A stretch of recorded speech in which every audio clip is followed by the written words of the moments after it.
Hey guys, this will be video 23 for the how to design build a solid body archtop jazz guitar using Stuart McDonald templates. And I will be covering the templates a little bit more tonight.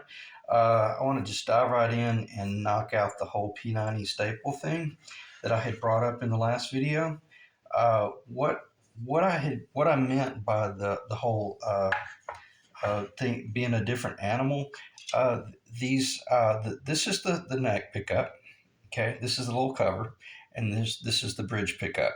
Considerably different, and it's really interesting how I did some very detailed studies because I was under the impression that to start with that the P90 was lower into the body, or I was a little bit concerned that it was going to be lower into the body, but I definitely knew that the staple, the neck pickup, was going to be.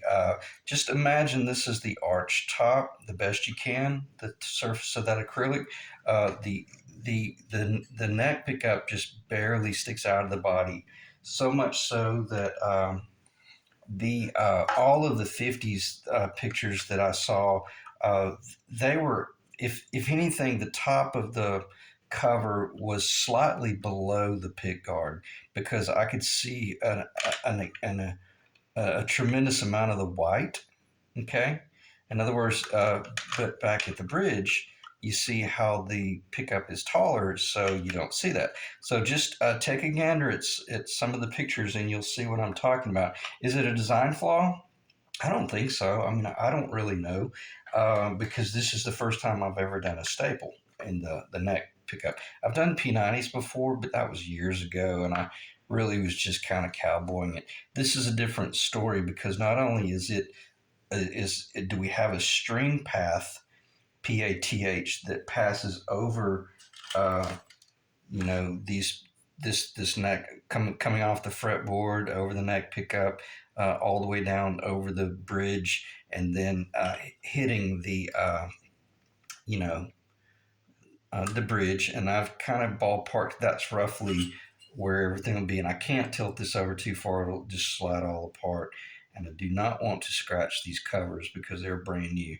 But I guess where I'm going with this is the finished string path determines everything. And I mean absolutely everything, because it's critical that you don't have this bridge way up here or buried down into the body. So, and every bit of that goes back to the actual guitar that we're working on, and it literally affects everything that I did.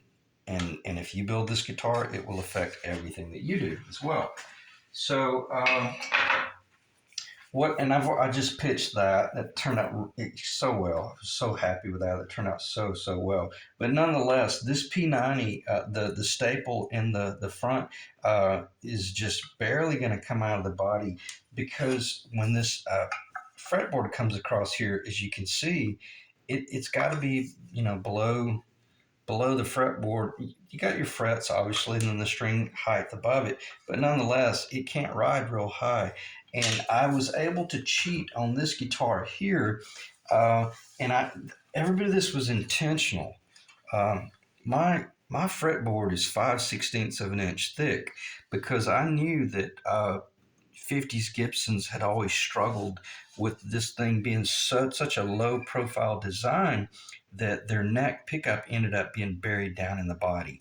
And that's why you'll see a lot of the 50's guitar, the actual neck PAF, the top of it is actually below the surround.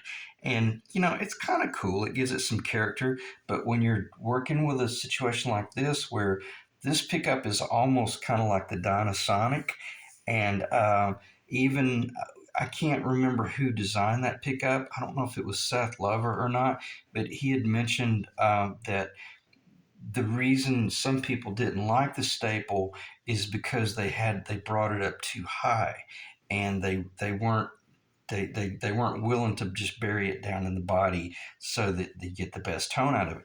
That's the exact same problem that Gretsch had with the Dynasonic, the Dearmond Dynasonics, because those things were so powerful. they would pull, as Chet Atkins said, they sucked the life out of the strings. They were so powerful. So I say all that to say this. Every bit of that design, and I'm not showing off this guitar. It's just that I'm having to show this because this dimension from the top of the wood, the cap to the bottom of that adjustment nut is so critical. And that dimension that I've got right there, that's 11/16 of an inch out in the middle from the top of the guitar to the center of the center string. And that's exactly what I was able to lay out on this guitar. All right, let me get this guitar over here out of the way as best possible. Yet, if I do need it to explain anything, will be covered. So I'm gonna stop talking about that, but I just want you. And this thing is so fragile. I'm almost scared to touch it. I actually put some tape on it because there's like little wires under there. But it's that very much reminded me of the Dearmond Dynasonic, and I've had. Well, my vintage 56 Silverjet had true Dearmonds in it, and honest to God, they were that tall. It was amazing how deep they were. So we're going to put this back together ever so gently, and then here's the P90 cover. The P just when you're looking at the pictures, know that the P90 is does project out of the body more like a normal pickup because you can only get the string so low because you've got the whole neck on a pitch anyway, and they just this bridge has to set at a certain height, and on this guitar, I've noted, and even on that guitar right there, the optimum height from the top of the finished guitar, and I mentioned it being a plateau. It's not a plateau. It's round. There's no flat surface on this guitar. There is a little bit on that one, but from the top of that arc at that area right there, just always remember try to be right under 3/4 of an inch. That's from the top of the wood to the center of the two middle strings. Okay, that one is 1/16 under 3/4, which is 11/16 of an inch. I don't know the metric, but so in other words, I set that baby as low as I could get it, and that's a 4.5 degree pitch. I've got that neck dropped down. I've got that neck dropped down low in the front so that I could get away with that 4.5 degree pitch. I didn't want to risk that with this guitar. Why? Because it has P90s in it. If it had have had this big massive surround back here, I would have been okay with a 4.5 degree, and I could have covered a multitude of sins by hiding any high string height with that real super tall surround. We don't have that liberty here because not on you would think you do, but practically 60% of about 30% of this gets buried down in the body, so that's not what is sticking up. Okay, I think you guys all know what I'm talking about, but nonetheless, every bit of the engineering that I've been doing on this body, I've always had those P90s in the back of my mind thinking, don't make assumptions. Don't. It's not this guitar. This is Ethan's guitar. This is a 55 replica. It's got to be this. And even when I was making this cut right here, this is what I was talking about. You can build a little platform, and keep in mind the bottom of the pocket was flat, so that's anticipating a flat bottom. Okay, and then it's pitched now, so it's no longer. I can't really demonstrate it because now it would show you that that's what I was looking at when I first started doing all of the machine work. Yet I'll go ahead and briefly talk about this. You set it up in two different, and I literally don't need to spend more than 10 seconds with this. I've got it designed so that it's offset for one of the passes. Okay, and I work that side and then only down. I did it the opposite way. I started it over here a little bit and worked this side primarily, and then once I got my target right here, then I loosened up the screws from these two locations and I moved them over, and I was able to move the whole tower, the little platform over to the left, and then this is the bit I used. Handheld, everything's freehand. Used the new platform and was able to just, now you can see why I was able to keep my hand down here and control it. If I had have only had just the little round medallion on the bottom, I wouldn't have been able to have floated out here. I was literally floating out all the way over here, kissing off that corner. Why? Because every bit of that's going to get carved off anyway. So I was relieving mass, and I was able to use this tool and start out up here and then work in this area, which brought me down in the middle. And then you work around the side and you go down the sides. Okay, I'm gonna stop talking about that. But just take a mental picture of that and build yourself one. I cut this on the miter saw 4 degrees. Okay, made certain that I was perfectly square. It's truly S4S. And then I glued it temporarily into the bottom right corner. Okay, and then just put it together, and did not have to do any clamping at all. But when I'm running my router out here, I didn't let the weight of the router get crazy. I was basically kind of holding the router the whole time, freehanding it, and not letting too much of the weight get out of control. All right, let's stop talking about that, or let me stop talking about it. But we are building a guitar, and that's a how to do your pitch, your initial pitch, okay, without basically destroying your job. It's a very safe way by which to do it. Turned out very well. And you can see how I've got just a little bit of pencil left right there. So I was tempted to go ahead and kiss it all the way down. I was like, no, don't do that. That's crazy, because you come in here and you level all this once the neck goes in. Because then right now you're at a point where throw the measuring tools over to the side, and now just start working by feel and visual. And when the first thing I did was see, I haven't changed this any, but the first thing I did was start taking a visual about fitment, and I'm pretty darn close. I mean, that's close enough for rockabilly, that's for sure. And if you were epoxying this, you could just do that and let the epoxy squeeze out and fill it in, and just sand it and paint it. But I'm going to fit it obviously much tighter than that. If I made a mistake at all, it's not a mistake. I went just ever so slightly. When I say ever so slightly, not even a 64th of an inch too deep. So what I may do, once I take my critical measurements later on, I might realize that, no, I didn't. I'm perfect, because now I got my whole binding. In other words, I haven't assessed it yet, but I'm thinking right now, well, unless I take off about a 32nd of that area right there, I might be a little bit too low. Okay, let me show you this. See what I'm saying? See that little shadow right there? But I might be just a little bit too low. I don't think so, because it looks great back here. It probably just needs to be sanded and blended in. Again, man, I'm truly splitting hairs right there. But worst case scenario, if that happens, I wouldn't recommend gluing this into that. What I would recommend doing is before you go to bed one night, just epoxy. Don't. You can tie it bonded if you want, as long as you got your clamp pressure on there. But just basically epoxy that little piece of material to the bottom of your tenon.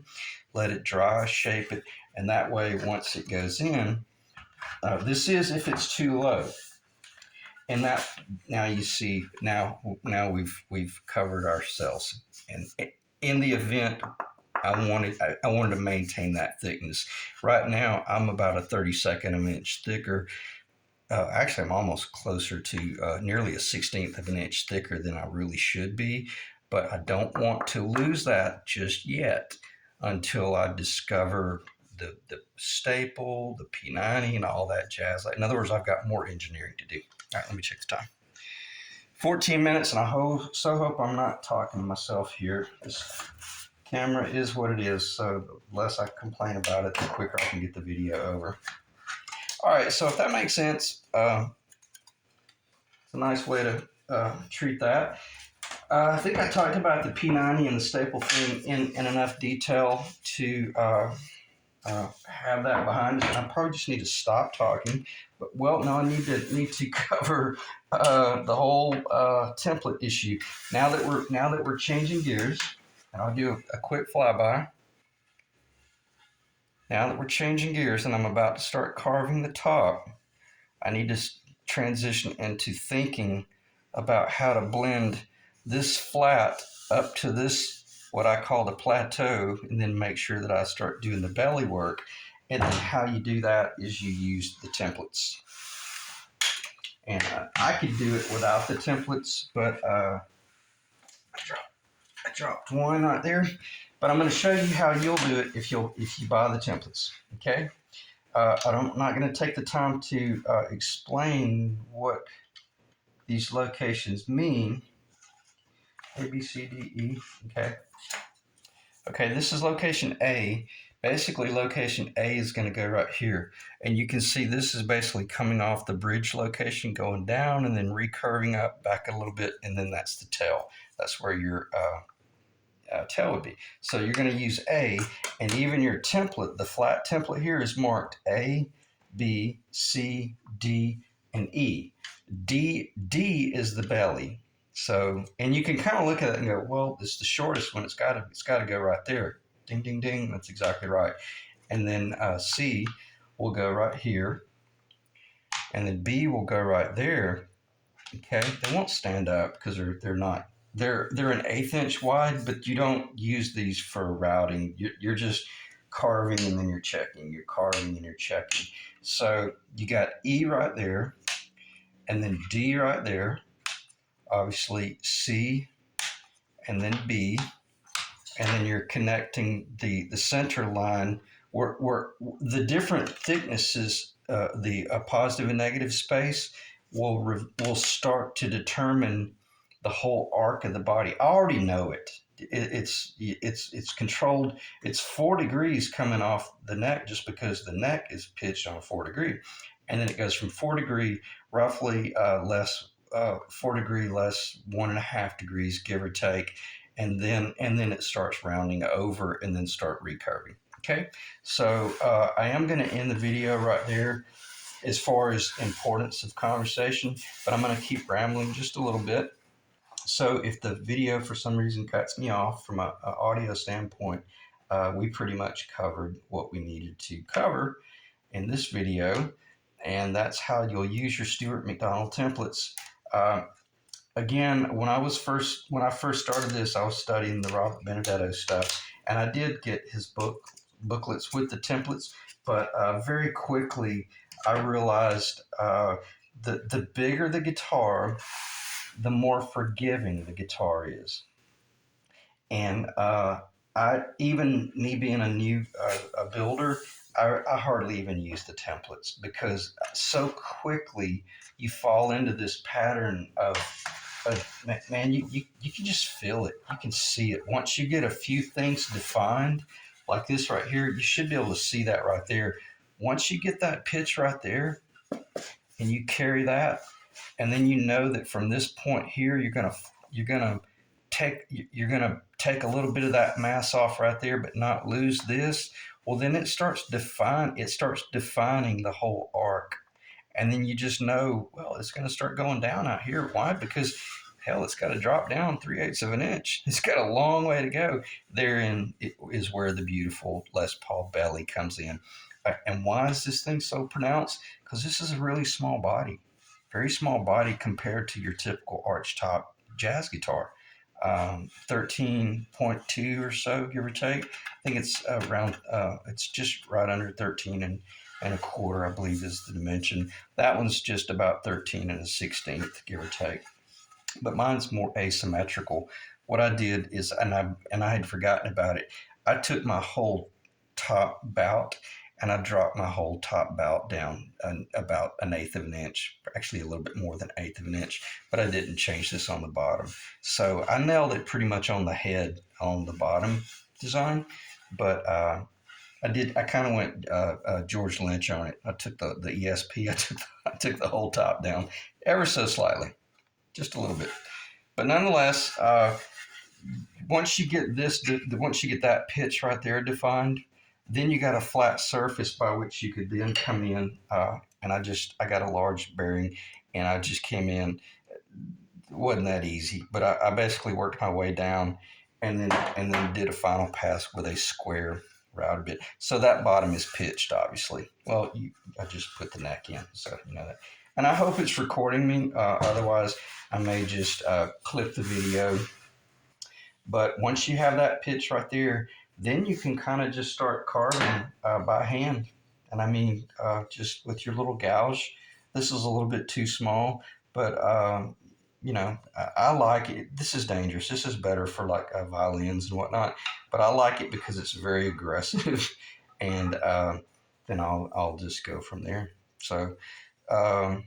What else? I don't think there's anything else to talk about. I covered the P90 stuff enough. And I'm just going to talk a little bit here. I don't think this is going to show up. I'll see if I can get it to record. I'm not even going to look at the camera. But hopefully, I probably hope I didn't have my head in the way. All right, that's a step.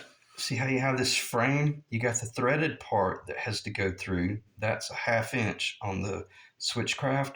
And this frame is 5/8 of an inch. So the way this is designed, I leave as much mass in here as possible. So I recess the whole thing up in there so that the frame very much connects very well. Now, if I have to, I'll come in and do just a little bit more, but I'm getting pretty darn close. By the time I do this carve off right here, I might be to the point where I don't have to do any more recess, and that way I don't have to take any mass out. At a minimum, always, regardless of what type of guitar I'm building, I always use the deep well nut. So when I machine all this, it's going to require that you have a deep well nut. Okay. Now, if you don't thread it down but just once or twice, typically it won't even. Well, let me back up. It won't even hardly. Well, it will not if you're too thin. But if you tighten it down a little bit, you'll find a sweet spot where you were able to leave a lot of thickness in the body, and it just is far superior. It's much stronger, because if the guitar fell over and took a direct blow on the front, it wouldn't bust out that front. But if you've got this whole crap right here going on with the other, just the little nut, you got to go super thin, dangerously thin. Actually, to me, a mistake. Okay, even if I got cut off in the video, I think I'll just leave that, because it is what it is, and the thicker the better. Especially and I've got this and I did the same thing in that guitar as well, where I recessed it, and I learned that I always use these in the big Gretsch hollow bodies, and the small Gretsch hollow bodies as well.